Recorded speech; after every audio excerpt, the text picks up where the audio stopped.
Hello friends, welcome to my channel. और आज start कर रहे हैं हम लोग जो पिछला टॉपिक हम लोगों ने फिनिश किया था और फाइनाइट एंड इनफाइनाइट सेट्स, उससे आगे इक्वल सेट्स का टॉपिक स्टार्ट कर रहे हैं। साथ में ये जो है आपका होमवर्क है लास्ट टॉपिक के लिए। ठीक है, जो हमने किया था the state whether each of the following are finite और इनफाइनाइट। तो कुछ क्वेश्चंस तो मैंने आपको वहाँ करके दिखाया था और कुछ क्वेश्चंस मैं आपको यहाँ पे होमवर्क दे दे रहा हूँ। ठीक है, तो आप इसको कर लेना। और नीचे जो है ना, डिस्क्रिप्शन में आपको टेलीग्राम चैनल का लिंक मिल जाएगा। ठीक है, वहाँ पर आपको क्या क्या मिलेगा, जो हम पढ़ा रहे हैं इसके पीडीएफ नोट्स, टेस्ट मिलेंगे और आने वाले वीडियो लेक्चर्स के नोटिफिकेशन आपको वहाँ पर हम बता देंगे कि इस वीक में हम लोग क्या क्या कर सकते हैं, ताकि आप अपनी स्टडी को अच्छे तरीके से प्लान कर सको। ठीक है, चलिए इक्वल सेट्स की बात करते हैं। दो सेट को कब इक्वल बोला जाता है? इक्वल सेट्स मतलब इक्वल सेट्स है ना, दोनों सेट एग्जैक्टली आइडेंटिकल होने चाहिए। जो set A and set B are said to be equal, अगर जो भी एलिमेंट सेट ए के अंदर है अगर वही एलिमेंट सेट बी के अंदर है तो दोनों को बोल देंगे इक्वल सेट। क्या लिखा हुआ है इंग्लिश में, जरा पढ़ लो। If two sets have exactly identical element, then sets are called equal sets. अब सेट के अंदर ऑर्डर ऑफ एलिमेंट्स मैटर नहीं करता। कहीं पे 1 2 3 4 5 है, कुछ कोई इसी को 5 3 4 1 2 लिख देता है तो कोई फर्क नहीं पड़ता यार, दे आर इक्वल। ठीक है, चलो कुछ क्वेश्चंस देख लेते हैं, इसके थ्रू आपको ज्यादा क्लियर होगा। In the following state whether A equal to B और नॉट। पहला example A equal to A B C D, दूसरा एबीसीडी ही लिखा हुआ है यहाँ पे, लेकिन उसका ऑर्डर अलग है। ठीक है, सो this is an example of equal sets. Second देखो, 4 8 12 16, दूसरा में 4 8, हाँ ये इक्वल नहीं है क्योंकि 4 8 है, 16 तो है लेकिन 18 है इसमें, इसमें तो 18 है ही नहीं। So A and B are not equal in the second case. Third में देखो, ए है 2 4 6 8 10, बी है x, x as a positive integer, positive even integer less than 10। अब सेट बी जो लिखा हुआ है positive even integer less than 10, तो अगर मैं उसको लिखना चाहूँ सेट बी को तो क्या होगा, पॉजिटिव इवन इंटीजर तो 2 से शुरू होगा और 4 6 8 10। हाँ बात सही है, जो यहाँ लिखा हुआ है this is an example of equal set. अपना जो तीसरा जो है वो इक्वल सेट एग्जाम्पल है। फोर्थ देखना, x such that x is a multiple of 10, मतलब 10 के टेबल में आने वाले नंबर्स। अगला b 10 15, 15 कहाँ 10 के मल्टीपल में आता है भाई। So this is not an example of equal sets. बात समझ पाएंगे? Are the following sets are equal, give reason. अब पहला एग्जांपल है a इक्वल टू 2, 3 और इसी का सेकेंड एग्जांपल आपको दिया हुआ है b लिख दिया हुआ है x is the solution of this equation. अब इसका मिडिल टर्म स्प्लिटिंग कर लो। मिडिल टर्म स्प्लिटिंग करना जानते हो ना भाई, कर ही लेते होगे। नहीं जानते हो तो कमेंट करना, वीडियो मिल जाएगा इसका भी।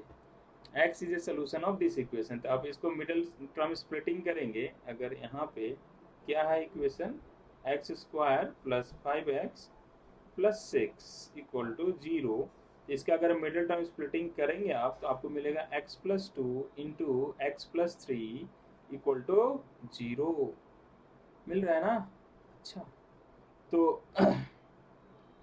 सोल्यूशन चाहिए तो इसको इक्वेट करोगे, x प्लस 2 को 0 से इक्वेट करोगे तो x का वैल्यू -2 आ जाएगा, और x प्लस 3 को 0 से इक्वेट करोगे तो x का वैल्यू -3। तो ये लिखा हुआ है यहाँ पे 2 and 3, जबकि मेरा इसका आंसर आ रहा है -2 and -3। So this set is again, this sets are again not equal. Next क्या है, ए है x is a letter of the word follow. Follow में क्या है, FOLW, और दूसरा है y is a letter of word wolf, तो WOLF सेम आ रहा है। सो दिस, इस केस में और भी सेम हो जाएंगे। तो आसान कॉन्सेप्ट था, आप काफ़ी आसानी से समझ पाए होंगे मेरे ख्याल से। चलिए अगला है इक्विवेलेंट सेट। इक्विवेलेंट सेट किसको बोलते हैं? देखो, अब इक्विवेलेंट सेट के केस में हमें इस बात से कोई मतलब नहीं होता कि दोनों सेट एग्जैक्टली इक्वल है कि नहीं, बस हम देखते हैं कि नंबर ऑफ एलिमेंट्स इक्वल है कि नहीं। This is just like democracy. Democracy के अंदर हमें ये नहीं पता कि इसे किस बंदे ने वोट दिया, इसे किस बंदे ने वोट दिया। अगर दोनों के वोट्स इक्वल हैं तो दोनों में वो हो जाएगा टाई, टाई हो जाएगा है ना। अब कौन इसको कौन पढ़ा लिखा हुआ, इसकी डिग्री क्या है, किसने वोट दिया, कोई मैटर नहीं करता। तो दो सेट को इक्विवेलेंट होने के लिए उसके अंदर कौन है कोई मैटर नहीं करता, कितने हैं। अगर इसमें भी 5 है, इसमें भी 5 है, तो बोथ सेट्स आर इक्विवेलेंट। अगर इसमें 15 है, इसमें भी 15, बोथ सेट्स आर इक्विवेलेंट। उसमें ये मैटर ही नहीं करता कि एलिमेंट्स के अंदर क्या क्या है। इसको ऐसे लिखा जाता है, ऐसे ए है सिंबल, इक्विवेलेंट का, जो हम लोग 10th में सिमिलर बोलते थे, ए इज इक्विवेलेंट टू बी। ठीक है, जैसे यहाँ पे एक एग्जांपल है, देखो x that x is a natural number और वो 4 से बड़ा है, बड़ा या बराबर है, और 8 से छोटा है। तो ए को आप कैसे लिखोगे? 4 से बड़ा या बराबर नेचुरल नंबर और 8 से छोटा। कितने हैं इसमें? Number of elements in set A कितना? 5। Number of elements in B भी 5 है, तो A is equivalent to B. ठीक है, इक्विवेलेंट का कॉन्सेप्ट समझ पाए? कुछ असाइनमेंट आपके लिए है। Which of the following is null set. ठीक है, इन क्वेश्चंस को कर लेना। ठीक है, ये पीडीएफ आपको मेरे टेलीग्राम चैनल पे मिल जाएगा, टेलीग्राम चैनल पे वहाँ से ले लेना। ठीक है, और इसका एक आपको सोल्यूशन भी उसी चैनल पे आपको मिलेगा। ठीक है, तो go for it and solve. ठीक है, ओके। क्या कॉन्सेप्ट? सबसेट क्या है? सबसेट पहले सिंबल देख लो। ए वाला सिंबल जो होता है ये सबसेट का होता है। इसको पढ़ते हैं ए इज, इसको पढ़ेंगे ए तो यहाँ है, is subset of B, is subset of, तो इसको पढ़ेंगे A is subset of B, ऐसे इसको लिखते हैं। ठीक है, A is subset of B. क्या मतलब है इसका? तो इसका मतलब अगर ए बी का सबसेट है, मतलब ए बी का पार्ट है। ए बी का सबसेट मतलब ए बी का पार्ट है, और पार्ट क्या होता है? छोटा चीज होता है, बी बड़ा चीज है। तो बी बड़ा है, ए छोटा है, तो ए जो है ना वो बी का पार्ट है। ए बी के अंदर का ही कुछ पार्ट है ए, उसी को बोलते हैं सबसेट। मतलब ए बी का सबसेट है, इसका मतलब ए के अंदर जो भी है वो बी के अंदर है। अगर ऐसा है तो ए बी का सबसेट है, simple. All elements of set A is also an element of set B. अब चलिए जरा एग्जांपल देखते हैं, ज़्यादा क्लियर होगा। अगर अब मैं आपसे, अच्छा, ये जो सिंबल होता है ये बोलते हैं इज सबसेट, और इसको अगर कट कर दिया बोले इज नॉट अ सबसेट। ठीक है, जैसे हमने पढ़ा था दिस, इसका मतलब बिलोंग्स टू, और इसको कट कर दिया तो डू नॉट बिलोंग्स टू। तो एन और क्यू अपने से पूछ रहा है क्या कि N is subset of Q. अच्छा, क्या ये सच बात है कि नेचुरल नंबर रेशनल नंबर के सबसेट होता है? हाँ, तुम एक ऐसा नेचुरल नंबर बता दो जो रेशनल नंबर में ना हो। रेशनल नंबर क्या होता है? Number which is in the form of P by Q and Q is not equal to 0। तो सारे natural number P by Q के फॉर्म में, 5 इज 5/1, 6 इज 6/1, 7 इज 7/1। तो सारे नेचुरल नंबर जो है वो रेशनल नंबर है। ठीक है, तो N is subset of Q, सही बात है ना? एन छोटा है, क्यू बड़ा सेट है, एन क्यू का पार्ट है। Q is subset of R, R मतलब रियल नंबर। हाँ, सारे नंबर लाइन पे जितने भी नंबर्स होते हैं सबके सब रियल हैं। जबकि क्यू क्या, रेशनल नंबर क्या होता है? वो सिर्फ पी बाई क्यू फॉर्म का होता है, समथिंग डिवाइड बाई समथिंग, है ना? रूट वाले नंबर तो होते नहीं है रेशनल नंबर, लेकिन रियल में तो सबके सब आ जाते हैं। तो रेशनल और इरेशनल दोनों मिलकर रियल बनाते हैं, इसलिए हम बोलेंगे Q is subset of R. अब whole number is a subset of natural number. क्या सारे होल नंबर नेचुरल नंबर के अंदर आते? नहीं, जीरो। जीरो एक ऐसा है जो होल नंबर में है, नेचुरल नंबर में नहीं है। तो ज्यादा कौन हो गया? ए हो गया, ए हो गया इधर। तो this is not subset of this. अब Q is subset of Z. Q क्या होता है? Rational number. जेड क्या होता है? इंटीजर। सारे रेशनल नंबर इंटीजर होते हैं? नहीं यार, इंटीजर का डिनोमिनेटर तो 1 होना चाहिए ना। 5, 9, 8, -2, -6। लेकिन क्यू में क्या होता है? 2/3, 2/5। तो there are many examples of rational numbers which are not integers. तो आप समझ पाए होंगे इस बात को। चलो कुछ क्वेश्चंस करते हैं इसे best. Make the correct statement by filling the symbols belongs to and sorry subset and not a subset in the blank spaces। ठीक है, तो बताओ क्या इसका सबसेट है? हाँ, इसी का पार्ट है ना। 2 जो है इसमें प्रेजेंट है, 3 इसमें प्रेजेंट है, 4 इसमें प्रेजेंट है। तो this is a subset of this. ठीक है, दूसरा A B C B C D का नहीं यार, इसमें ए है लेकिन इधर ए नहीं है, दिस इज नॉट सबसेट। हाँ, सब चीज होना चाहिए था। थर्ड वाला देखो, x is a student of class 11 of your school, x is a student of your school. अब इसमें क्या है? स्कूल के सारे बच्चे आ जाएंगे, इसमें 11 क्लास के बच्चे आ जाएंगे। तो क्या ए वाला इसका पार्ट है? हाँ है, तो ए इसका सबसेट है। अच्छा, और क्या है? X is a circle in the plane, x is a circle in the same plane with radius 1 unit. इसमें है प्लेन के अंदर सर्कल, तो प्लेन के अंदर तो बहुत सारा सर्कल पॉसिबल है, कुछ भी रेडियस हो सकता है। जबकि ये वाला सेट क्या है? सिर्फ वही सर्कल है जिसका रेडियस 1 यूनिट है। तो इसका ये सारा सर्कल इसमें थोड़े होगा। इसमें तो 2 सेंटीमीटर रेडियस का भी सर्कल हो सकता है, 5 सेंटीमीटर का भी हो सकता है, तो ये इसका सबसेट नहीं है।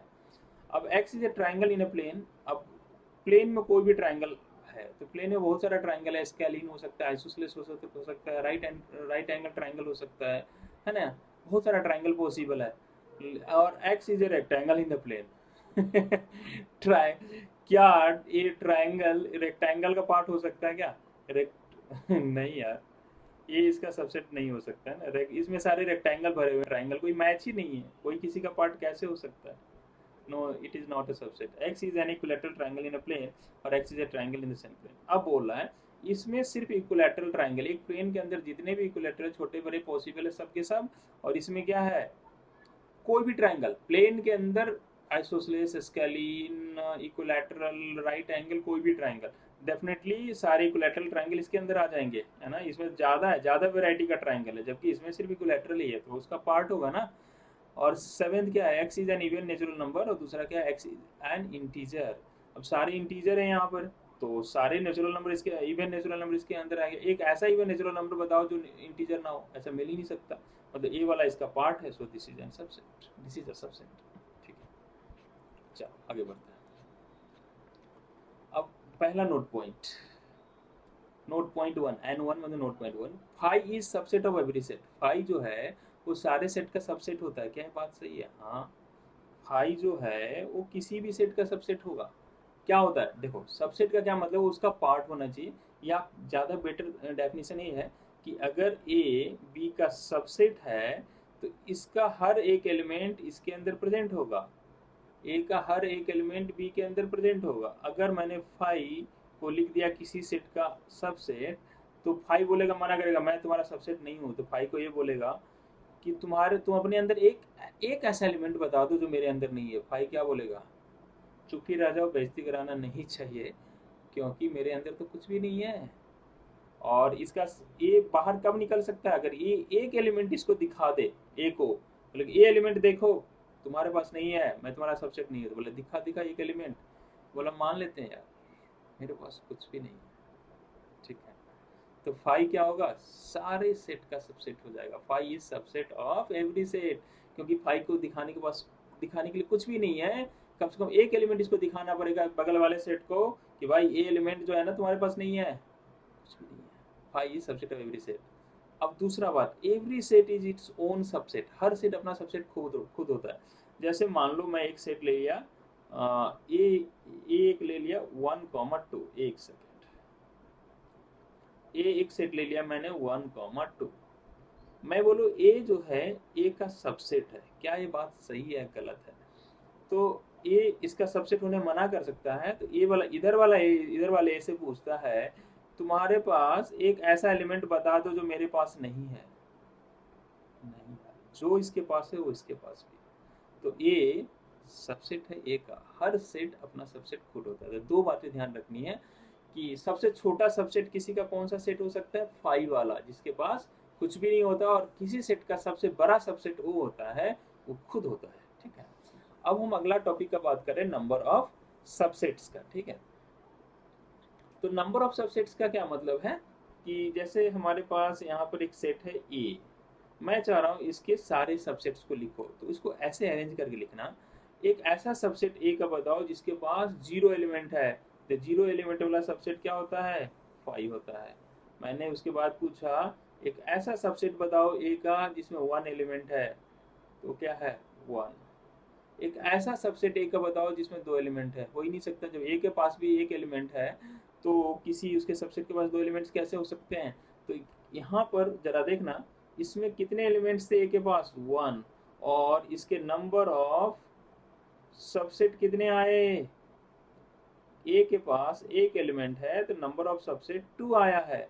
मैं बोला आप नीचे एक सेट लिखा बी, मैं बोला इसके सारे सबसेट बताओ, आपको लिखना कैसे आपको पता है, पहले 0 एलिमेंट वाला सबसेट ए, एक एलिमेंट वाला सबसेट ए, ये जो है ए वाला सेट जो लिखा उसका सबसेट है, और एक एलिमेंट वाला कोई, हाँ ए, 2 एलिमेंट वाला कोई सबसेट ए, तो इसके कितने सबसेट्स हो गए, number of elements in the set is 2 while number of subset is 1 2 3 4, इसको लिख सकते हैं 4 को 2 का स्क्वायर।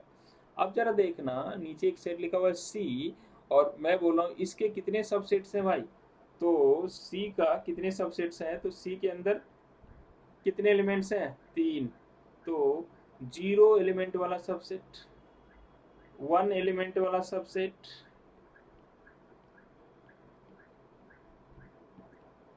2 एलिमेंट्स वाला subset,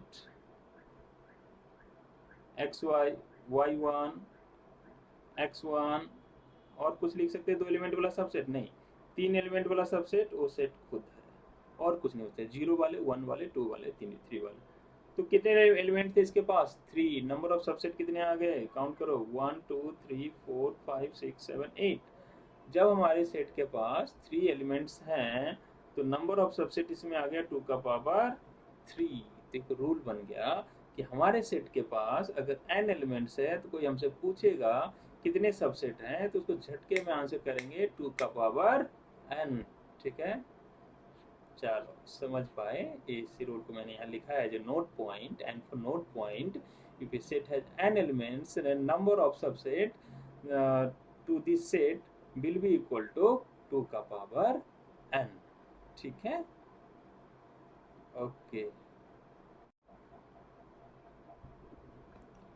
hello students, welcome to my channel, this is P K Dwivedi, gold medalist from IIT BHU. और आज हम सेट थ्योरी की डिस्कशन को आगे बढ़ाते हैं, है ना। और नीचे डिस्क्रिप्शन में आपको टेलीग्राम चैनल का लिंक मिल जाएगा, उसको ज़रूर ज्वाइन कर लीजिए, क्योंकि वहाँ पर हम आपको जो भी हम यहाँ पढ़ा रहे हैं उस सारे पीडीएफ नोट्स वहाँ आपको मिलेंगे। आपको वहाँ पर हमारे द्वारा तैयार किए हुए टेस्ट मिल जाएंगे आपको। आप आने वाले वीडियोज़ के डिस्कशन और आने वाले वीडियोज़ का वहाँ पर लिंक आपको मिल जाएगा, और साथ में आगे कमिंग वीक में क्या क्या आने वाले हैं वो सारे लिंक वहाँ पे आपको मिल जाएंगे। और साथ में जो असाइनमेंट दे रहे हैं सबसे इम्पोर्टेंट, उसका सोल्यूशन आपको वहाँ पे मिलेगा। ठीक है, तो बहुत सारा चीज़ आपको उस टेलीग्राम चैनल पे मिलने वाला है, प्लीज़ गो एंड ज्वाइन। ठीक है, तो चलिए स्टार्ट करते हैं।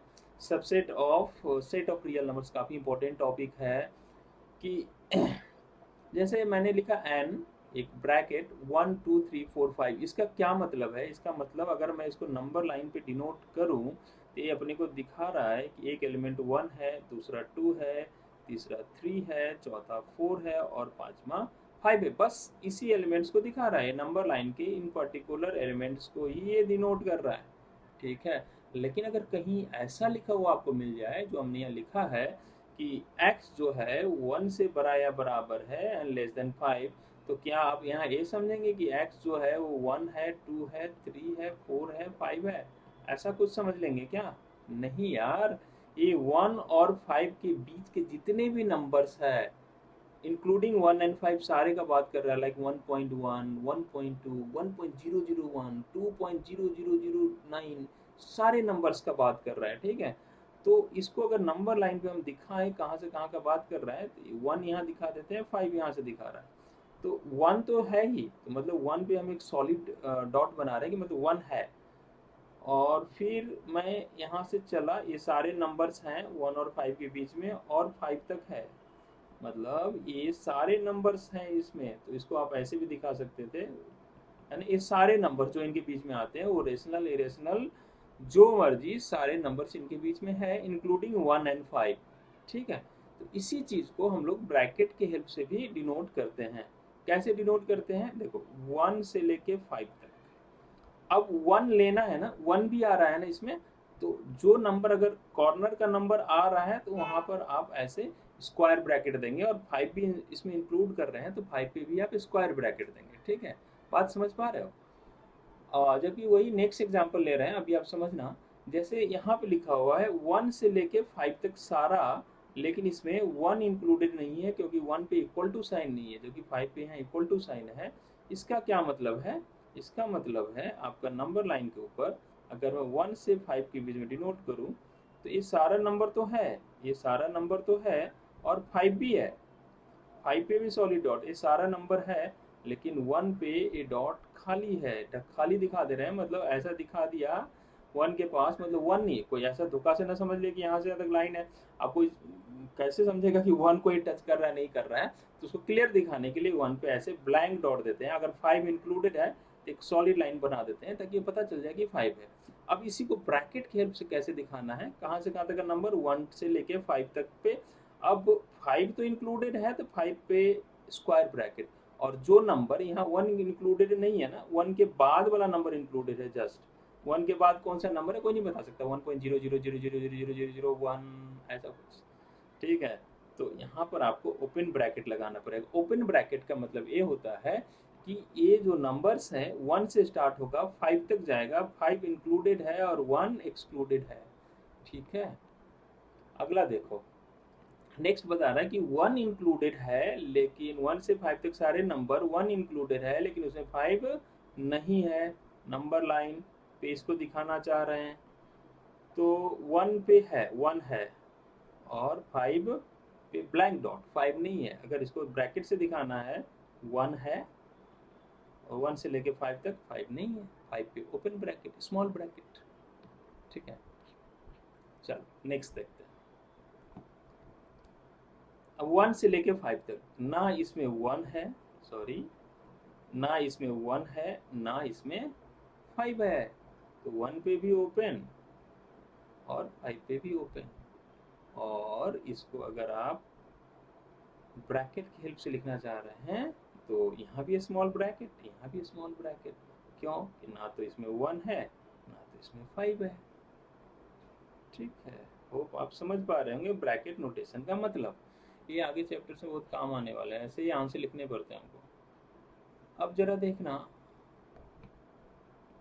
जैसे मान लो हमने ऐसे लिखा, ऐसे डॉट डॉट डॉट डॉट -3, मतलब ये कहाँ से आ रहा है, इसका मतलब डॉट बता रहा है कि -इन्फिनिटी से लेके -3 to 1 ऐसा ऐसा लिख दिया, और मैंने लिख दिया x इज लेस देन 2। क्या इन दोनों का सेम मतलब है? सेम मतलब नहीं है यार, ये तो सिर्फ इंटीजर्स ले रहे हैं, लेकिन x लेस देन 2 मतलब 1.9 1.09 -2.0001 सारे इसमें आ रहे हैं, तो ये दोनों सेम नहीं है। इसका क्या मतलब है? नंबर लाइन पर अगर देखा जाए तो ये 0.2 है, और 2 से छोटा, 2 से छोटा तो 2 नहीं है, 2 इसमें तो नहीं है, x लेस देन 2 है, और ऐसे करके -इन्फिनिटी तक चला जाएगा, ठीक है। ये सारे नंबर्स ब्रैकेट की हेल्प से कैसे दिखाएंगे, कहाँ से शुरू हो रहा है नंबर, -इन्फिनिटी से कहाँ तक जा रहा है 2, 2 इंक्लूडेड है क्या? नहीं। माइनस इन्फिनिटी या प्लस इन्फिनिटी तो कभी इंक्लूड नहीं कर सकते। क्यों नहीं कर सकते भाई? इसलिए नहीं कर सकते कि no one knows infinity. Infinity कितना बड़ा नंबर है कौन जानता है ना, इसलिए इन्फिनिटी को क्लोज कर ही नहीं सकते, क्योंकि हम इन्फिनिटी जानते ही नहीं है कि क्या है। अगला है x is less than equal to 2। इसका मतलब ये है कि 2 आपको लेना है, और ऐसे करते करते -इन्फिनिटी तक जाना है, तो आप -इन्फिनिटी से लेके 2, और 2 इस बार लिया है तो 2 पे क्लोज, -इन्फिनिटी ओपन, ठीक है। x इज ग्रेटर देन 3, क्या मतलब है इसका भाई? 3, और x 3 से बड़ा है, मतलब यहाँ 3 इंक्लूडेड नहीं है, इसलिए 3 पे ओपन। कैसे लिखोगे? 3 से लेके इन्फिनिटी तक। x is greater than equal to 5, क्या मतलब है इसका? नंबर लाइन लो, और 5 या 5 से बड़ा, तो 5 इंक्लूडेड है क्या? हाँ, यहाँ सॉलिड डॉट नंबर लाइन से दिखाओगे 5 से लेके कहाँ तक? ग्रेटर जहाँ तक जाओ, इन्फिनिटी, इन्फिनिटी को समझ पाए ब्रैकेट कैसे लिखते हैं? चलो कुछ क्वेश्चंस कर दो। Write the following as intervals, ठीक है। तो पहला है x such that x belongs to r and -4 से बड़ा है x एंड लेस देन 6। अब देखो रियल नंबर है, मतलब सारे नंबर आ रहे हैं, -4 से बड़ा x एंड लेस देन 6, तो नंबर लाइन पे फर्स्ट वाला माइनस, आप खुद वीडियो पॉज करके ट्राई कर लो। -4 से 6, -4 इंक्लूडेड नहीं है और 6 इंक्लूडेड है, ब्रैकेट में -4 इंक्लूडेड नहीं है, 6 इंक्लूडेड है, ठीक है। सेकेंड, -12 टू -10, -12 टू -10, -12 भी इंक्लूडेड नहीं है और 10 भी इंक्लूडेड नहीं है, और x रियल नंबर है, इसलिए -12 पे भी ओपन ब्रैकेट, -10 पे भी ओपन ब्रैकेट। अगला क्या है? x belongs to real number, 0 से बड़ा या बराबर है x, लेकिन छोटा है 7 से, तो डायरेक्टली लिख रहे हैं 0 7 ओपन। फोर्थ, 3 से बड़ा या बराबर है, 4 से छोटा है, दोनों इंक्लूडेड है, इसलिए दोनों पे क्लोज होगा। ठीक है ना भाई? ये तुम्हारा होमवर्क है। ये तो जानते हो सबसेट्स कैसे लिखते हैं किसी भी सेट का। ठीक है, आज यहाँ स्टॉप करें।